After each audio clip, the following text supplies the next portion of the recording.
When the Liberty Flames take the field for homecoming weekend, another Big South test awaits them.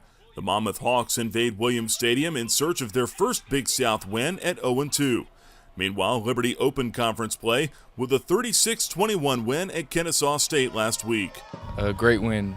All sides of the ball, defense, offense, special teams. I mean, we came out, we did what the coaches asked us to do, and we put up points at the end of the day. We talked about the word responsibility. Everybody has responsibility to play well, to play hard, to do your role, to know what you need to do, and then do what you're supposed to do on a consistent basis. And I think they exemplified that to the fullest in this last ball game.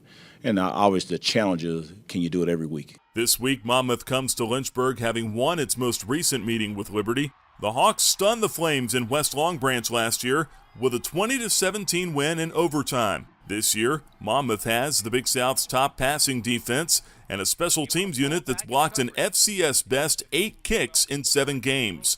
That said, the Flames aren't taking the Hawks lightly. Certainly they've got a great culture of blocking. I think that's most important. They're very aggressive. Their players are confident that they're going to get a block, and so that helps them execute their technique and execute the scheme that they have. As a special teams unit, we're obviously taking note of that, making sure that we can put the block in so that they can't block our kicks. But I just got to go out there for me personally and just kick it like I normally do. I have 100% faith in the guys up in front. Trey's going to get the ball down. Lucas will get the ball back to us. We'll be fine. Strong safety Mike Basile has blocked 3 of those kicks, but he's also anchored the Hawks' defense. The junior is already 5th on Monmouth's all-time list for tackles. Monmouth's pass defense is a credit to Basile, but also their great pass rush. The Hawks lead the Big South with 18 sacks. That's 2.5 per game. Looking at it kind of reminded us of the Seattle Seahawks defense. They're a very cover 3 oriented defense, with a post safety and very aggressive corners. And so, the nature of that defense is playing a physical brand of football. Monmouth definitely fly around. They fly around pretty good. They got some big, heavy guys in there that are able to move. So, that may be a problem for us, but I feel like we can get the job done. Since they're good in the pass, if we keep pounding the ball, put more guys in the box, then I'll open up the receivers for some receptions. On offense, the Hawks have the Big South's top receiver in Reggie White Jr. White leads the conference with 43 catches and 536 receiving yards.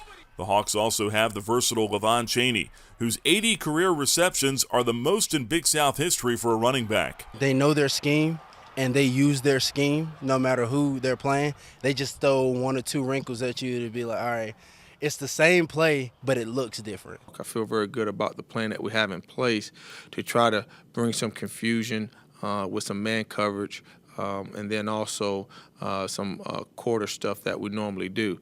So I think that's going to be the key to try to take away that first read to allow our D-line to be able to get after the quarterback.